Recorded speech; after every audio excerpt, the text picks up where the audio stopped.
안녕하십니까. MTN 시청자 여러분, 허반석입니다. 시장이 다사다난하기도 하고 조금 심심하기도 하고 때로는 안심도 됐던 변동성 장세가 이어지고 있는 흐름입니다. 지난 화요일 오후 방송을 마치고서 공개 방송을 하면서 이런 말씀을 드렸습니다. 미국의 가솔린 소매 판매 가격이 2월에도 오르고 3월에도 올랐기 때문에 CPI 지수에 있어서 에너지 가격 상승에 대한 요인이 가장 중요할 것입니다. 다만 지속적으로 우하향 추세가 나타날 수 있는 주거비 영역에서 에너지 가격 상승분을 상쇄해 준다면 CPI가 예상치 범위 안으로 들어올 수 있겠지만 그렇지 않는 경우 에너지 가격의 상승이 주거비 하락보다 더 강하거나 클 경우에는 이번 CPI 같은 경우에는 오히려 예상치를 상회할 수 있는 여건으로 저는 해석을 하고 있습니다. 그러면서 제가 화요일 오후 5시 30분을 기준으로 저는 이 공개 방송을 듣고 계신 분들이 이러한 이야기를 듣고 미국의 가솔린 소매 판매 가격의 상승에 대한 우려가 있으니 이에 대해서 조금은 알고서 목요일 시장에 대한 준비와 대비가 있으셨으면 좋겠습니다. 라는 이야기를 드렸습니다. 그리고 우리나라는 총선에 대한 영향, 그리고 CPI 예상치 상회에 대한 영향 등이 반영이 되면서 오늘 하루 장중에도 막대한 변동성 장세가 조금 나타났습니다. 아침에 출발한 이후에 외국인들이 선물 시장에서 누적 매도를 6천억 원 가까이 매도를 하다가 10시를 기점으로 슬금슬금 매도폭을 줄이다가 오후 1시경이 되니까요. 외국인들 선물 매수 전환, 매수 확대로 1,700억 원에 육박하는 매수를 기록을 하게 됩니다. 그리고 나서 이제 오늘은 옵션 만기일이었죠. 3시가 딱 되자마자 외국인들이 이 매수폭을 다시 줄여나갑니다. 그리고 약 3천억 원에 가까운 매도로 마감을 하는데요. 5천억 원까지 6천억 원 가까운 매도로 나왔다가 매수로 전환해서 2천억 원 가까이 올라갔다가 또 3시가 되자마자 매수폭을 줄여나가면서 3천억 원 가까이 오늘 시간의 거래에서 매도 확대를 하고 있는 외국인들의 수급 장세가 나타나고 있는 상황입니다. 이러한 상황 속에서 우리가 들쑥날쑥하기도 합니다. 많이 오른 종목들에서 강한 차익 실현이 나왔다가 또 하루 뒤에는 또 강한 반발 매수와 반등이 나오기도 합니다. 여기가 끝인가 보다 싶다가도 올라가고 여기서는 올라타도 기술적으로 반등이 나오지 않을까 했더니만 왕창 내려가기도 하고 이렇게 변동성이 심한 장세인데요. 변동성 심한 장세에서 여러분들이 이 험한 파도 속에서 탄탄한 닻을 내리고 흔들리지 않는 투자를 하기 위해서는 우리가 노력이 필요하다라는 이야기를 지난 시간에 말씀을 드렸습니다. 자, 노력이 필요하다라는 이야기, 지난 시간에 주식은 불로소득이 아닙니다 라는 이야기를 드렸고요. 노력 없는 투자는 손실로 귀결된다라는 이야기를 말씀을 드렸습니다. 그럼 우리는 어떤 노력을 해야 되느냐? 분석하고 공부하고 대비하고 조금이라도 이익을 위한 수고로움이 필요하다라는 안내를 드렸죠. 제가 지금까지 얼마 되지 않은 길지 않은 삶을 살아오면서 제가 만나보았던 이분은 압구정 땡땡 아파트가 몇 채를 갖고 있다더라. 이분은 사업체가 몇 개가 있다더라. 이분은 무슨 회원권 이 정도가 있다더라. 여러 사람들을 만나면서 그분들의 조금 재밌지만 사소하지만 공통점들을 발견했다고 말씀드렸죠. 가장 그러한 사람들이 아끼는 게 뭐냐? 종량제, 쓰레기 봉투 하나라도 참 아끼는 모습들이 제 눈에는 탁 꼽혔습니다.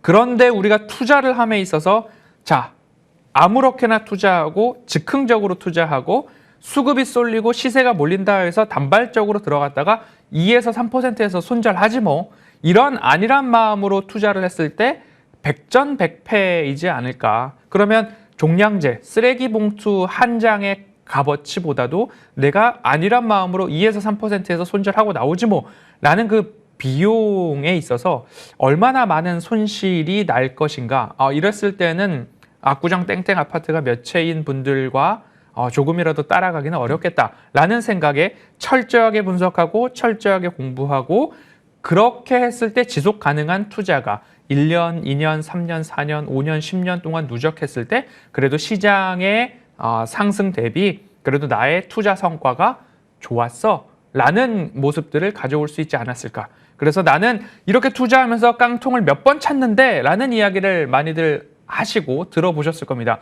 하지만 허반석 어드바이저 저 같은 경우에는 아직까지 깡통을 찼다라는 이야기 한 적이 없고요. 아직까지 제가 함께 투자하면서 상장 폐지나 관리 종목 지정이나 이런 부분들을 속속속 피할 수 있었던 이유 중에 하나는 조금이라도 더 노력하고 분석하고 안전한 차트상 저위험 구간에 매수하자라는 노력의 산물, 결실이 아니었을까 싶습니다.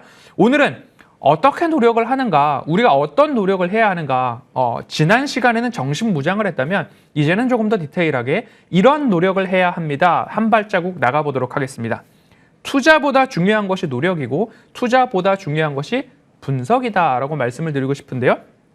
분석하면 지금까지 여러분들 기본적 분석, 기술적 분석까지는 많이들 들어보셨을 겁니다. 그런데 제가 템포럴 애널리시스, 시간적 분석, 타이밍 이 부분에 대해서도 추가를 해서 여러분들과 함께 오늘 나눠보고자 합니다. 그럼 빠르게 봐죠.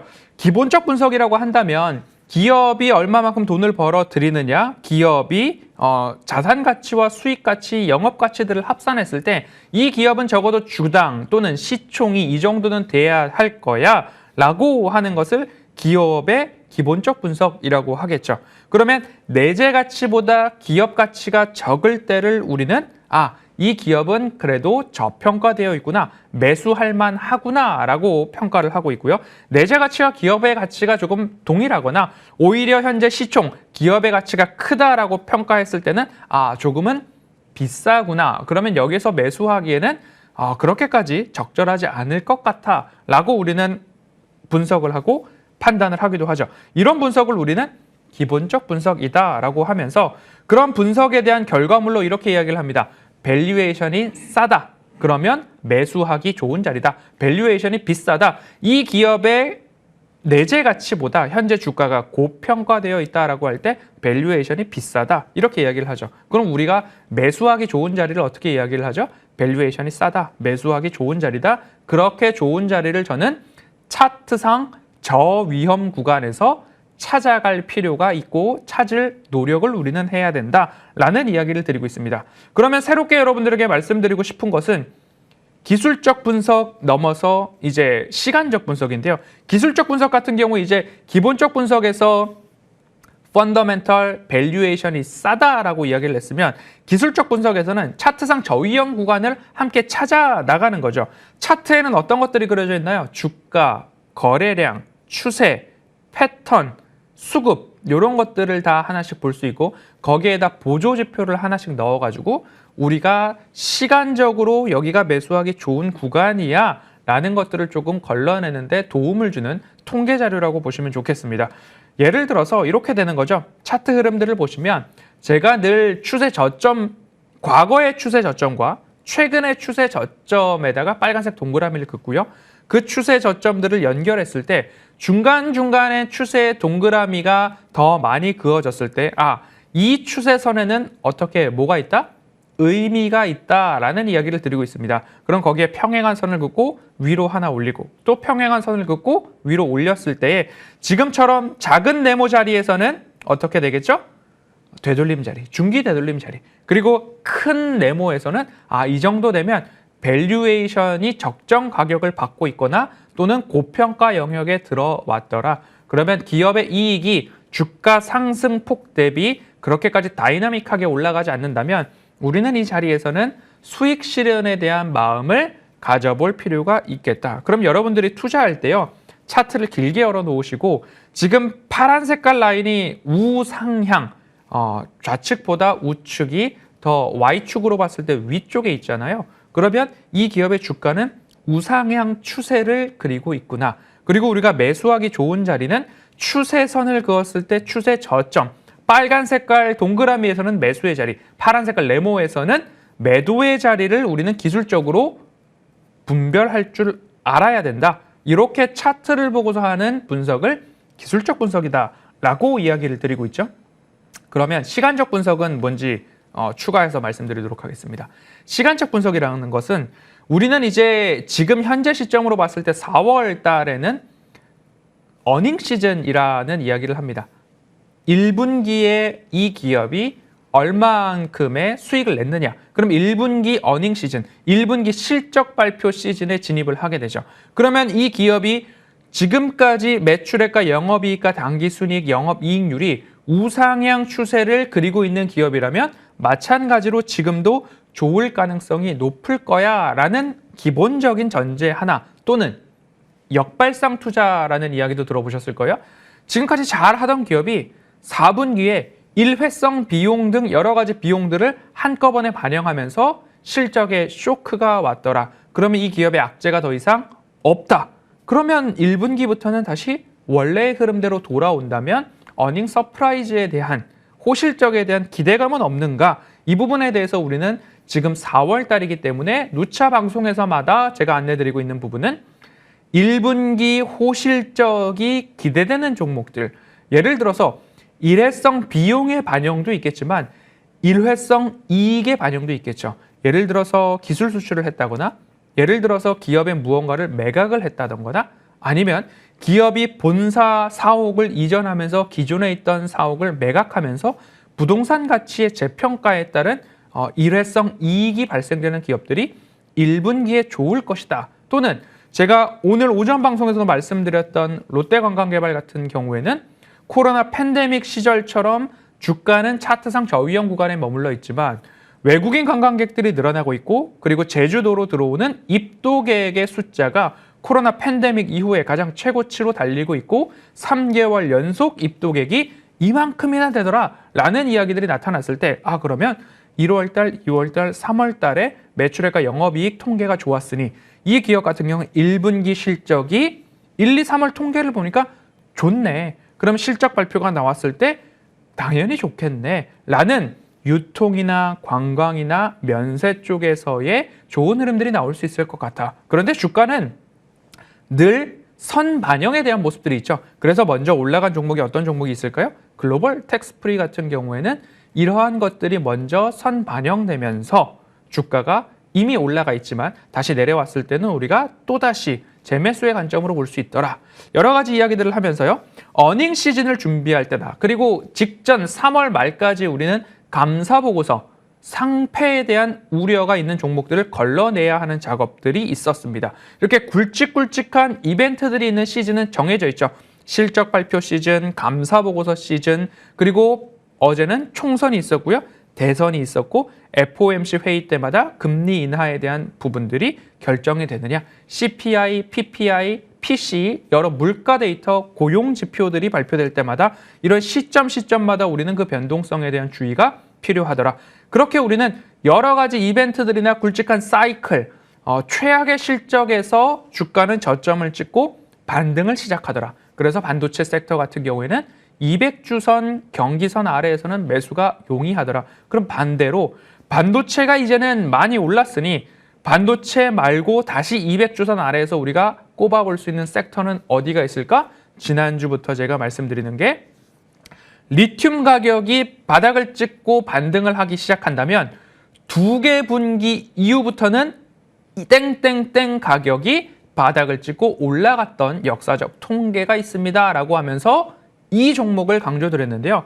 리튬 가격을 2개 분기 이후 후행해서 원자재 가격이 오르는 이 원자재가 있습니다. 2차 전지를 만드는데 가장 필수적이고 가장 많은 비중을 차지하는 이 원자재죠. 그럼 이 원자재와 관련한 종목 2차 전지 섹터에서 이제는 반도체를 200주선 아래에서 담았었더라면 이제부터 2차 전지 섹터에서 이 종목은 200주선 아래에서 우리가 담을 필요가 있다라는 이야기를 지난주부터 드리기 시작을 합니다. 이 이야기에 대해서는 제가 오늘 주식사관학교 방송 마치자마자 바로 우리는 여기서는 이론을, 공개 방송에서는 실전에 대해서 이야기를 드리니까요. 실전 시간에 제가 리튬 가격을 2개 분기 후행해서 바닥을 찍고 올라가는 이 종목과 원자재에 대해서 공개 드릴 테니까요. 이러한 사이클에 대한 통계와 분석, 그러면 그 시점마다 우리가 이거 다음에는 이거, 이렇게 시기적으로 한 번씩 생각해서 고려할 만한 투자의 분석법, 시간적 분석, 템포럴 애널리시스라고 이야기를 드려봅니다. 어닝 시즌 방금 말씀드렸습니다. 1년에 4번 분기별로 실적 시즌 있다라는 말씀을 드렸고요. 1분기 실적에 대해서는 1월부터 3월까지 영업한 내용에 대해서 4월 중순부터 5월 초까지 그리고 2분기, 3분기, 4분기 각각 이렇게 발표가 되더라라고 보시면 좋겠습니다. 그러면 우리가 좋은 기업과 좋은 주식을 사기 위해서는 세 가지의 노력이 필요한데 기본적 분석, 기술적 분석, 시간적 분석을 말씀을 드렸고요. 이렇게 분석, 노력을 기울이는 목적은 좋은 기업을 싸게 사기 위한 노력이더라라는 거죠. 좋은 기업인데 우리가 이걸 비싸게 샀을 때 내가 먼 훗날 이 기업이 좋은 기업은 맞는데 나한테 좋은 주식은 아니었어 라고 평가가 될 수도 있고요. 야, 그 기업 같은 거 나중에 보니까 뉴스에 뭐 횡령 배임도 뜨고 했는데 야, 나는 그 기업에서 여태까지 듣도 보도 못한 수익을 냈는데 그럼 나쁜 기업이지만 나한테는 좋은 주식이 될 수도 있는 거죠. 최악의 경우는 뭘까요? 나쁜 기업이었는데 나에게도 손실을 끼친 나쁜 주식이 될 수도 있다는 거죠. 그래서 오늘은 내가 이러한 노력을 기울였을 때 내가 정말 사야 되는 기업이 어떤 기업인가? 좋은 기업, 좋은 주식이 될 수도 있고요. 나쁜 기업, 나쁜 주식이 될 수도 있고 좋은 기업이지만 나쁜 주식이 될 수도 있고요. 나쁜 기업인데 나쁜 주식이 될 수도 있습니다. 이 네 가지에 대해서 오늘 최종적으로 구분하는 방법을 말씀드리겠습니다.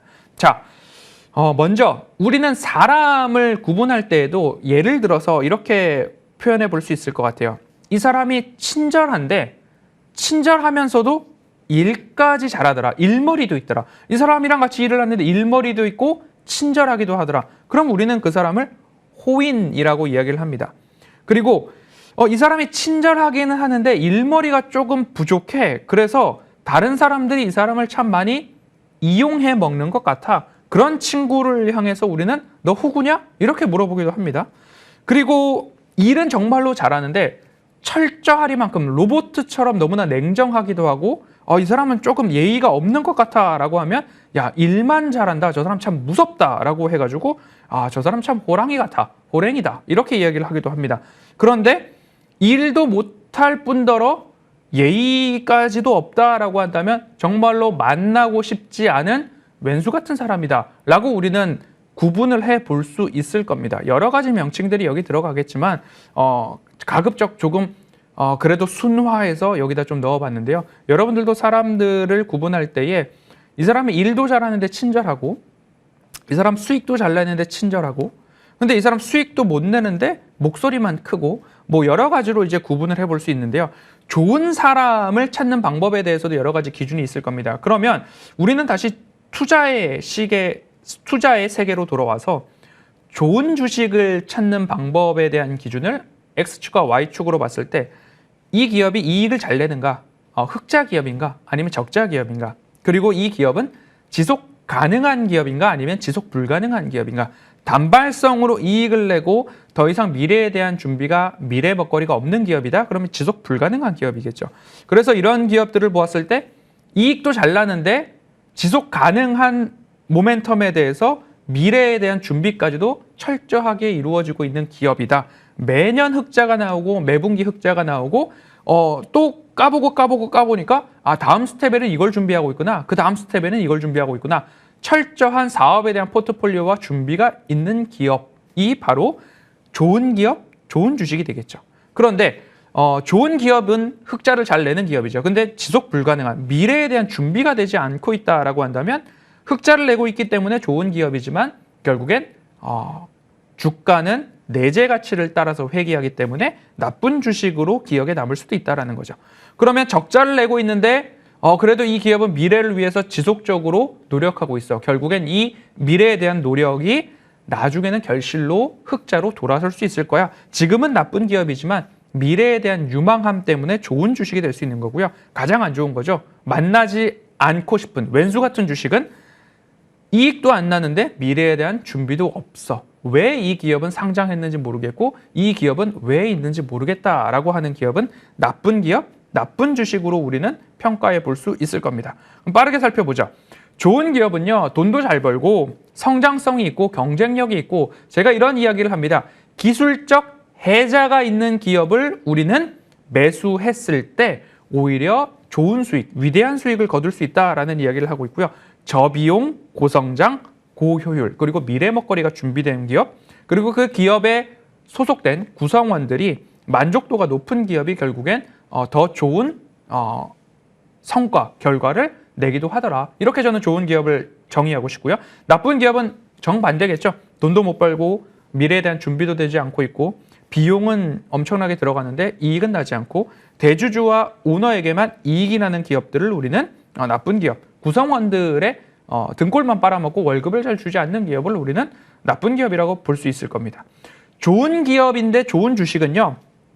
훌륭한 기업인데 내가 투자를 했을 때 나에게 수익이 들어온다. 그럼 모두 다 좋은 기업, 좋은 주식으로 기억을 할 겁니다. 그래서 좋은 주식에 대한 평가는 내가 수익을 보았느냐, 내가 손실을 보았느냐에 따라서 좋은 주식과 나쁜 주식으로 구분을 해볼 수 있을 것 같고요. 나쁜 기업과 좋은 주식. 나쁜 기업은 이익이 안 나는 거죠. 그런데 내가 절묘하게 그때 매수를 했을 때 너무나 과대 낙폭 때문에 나쁜 기업임에도 불구하고 나에게 수익을 준다. 주가가 너무 하락해서 악재가 100% 충분히 반영되었다. 지난 시간에도 강원랜드에 대한 예시를 드렸습니다. 운영 시간을 줄이고 들어오는 사람도 줄이고 다 줄였던 시기가 코로나 팬데믹 시절이었죠.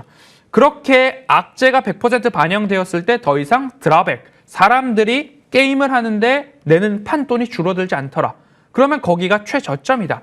최악의 실적이 나타났던 곳이 최저점이기 때문에 더 이상 존속이 가능할까? 코로나가 언제 끝날까? 알 수 없는 상황 속에서 우리가 나쁜 기업, 알 수 없는 상황. 그런데 내가 매수를 했을 때 수익이 나는 기업은 나쁜 기업, 좋은 주식이라고.